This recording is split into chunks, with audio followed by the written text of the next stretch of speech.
নমস্কার দর্শক বন্ধুরা এবং আমার প্রিয় শ্রোতা বন্ধুরা, আজ এসেছি সম্পূর্ণ একটা অন্যরকম ভিডিও নিয়ে। আজ হাজব্যান্ডের হাতে প্রথম করা ডিশ আমি তোমাদের সাথে শেয়ার করছি। হাজব্যান্ড প্রথম রান্না করতে শিখেছে তার বউয়ের জন্য। বউ বড্ড খ্যাটখেটে, বড্ড ঝগড়া করে সারাক্ষণ দিনটা ফুরিয়ে ফেলে।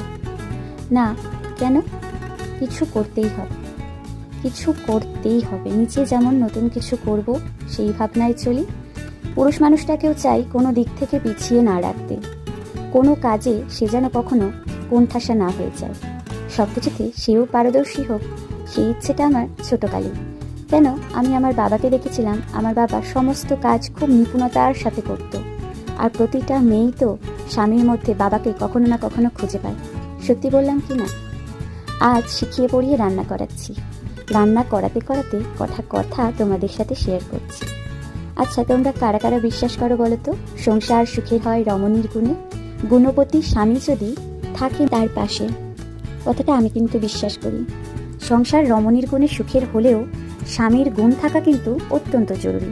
স্বামী যদি বদমেজাজি, খারাপ, নোংরা মানসিকতার হয়, কোনো সংসার কিন্তু সুন্দরভাবে বাঁচতে পারে না, বরং সারা জীবন সারা সমাজের কাছে একটা লোক হাসানোর বিষয় হয়ে ওঠে।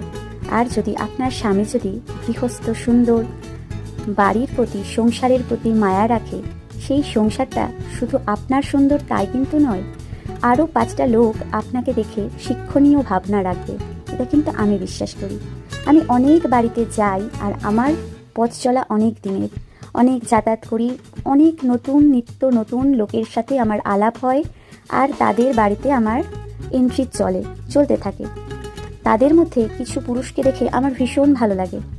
পুরুষ বলতে সে যে ইয়াং হবে এমন না, কোনো কাকিমার হাজব্যান্ড, কোনো আন্টির হাজব্যান্ড, কোনো বা দিদির বর, তাদেরকে দেখে অনেক ভাবি তারা তাদের স্ত্রীদের কতটা যত্নে রেখেছে, আগলে রেখেছে।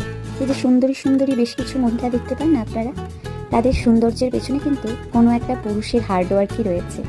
আবার কোনো পুরুষকে যদি আপনি দেখেন খুব সুন্দর, তার মানে বিশ্বাস করবেন তার স্ত্রী তার প্রতি যথেষ্ট কেয়ারিং। আমি তো এটা মেনেই চলি। যাই হোক, দেখুন তো, বর ভালোই ভালোই ফুলকো লুচি আর সুজির পায়েস বানিয়েছে, একটু অন্যরকম স্টাইলে। আমি যদিও বলে দিয়েছি যে অন্যরকম, অন্য ভাবনায় কিছু বানাও, চিরাচরিত নিয়মে আমার ভালো লাগে না, তাই অন্য পদ্ধতিতে রান্নাটা শেয়ার করলাম। তোমাদের ভালো লাগলে করে অবশ্যই কেউ, কিন্তু আমার কিন্তু গরম গরম ফুলকো লুচি বড্ড ভালো লাগে। কতটা ভালো লাগে বলে বোঝাতে পারবো না। লুচি খেতে আমি ছোট থেকেই খুব ভালোবাসি, আর তাই তো লুচির রেসিপিটা ছোট্টবেলাতেই শিখে নিয়েছিলাম। সবাই খুব ভালো থেকো, সুস্থ থেকো, আবার দেখা করার পালা। বাই।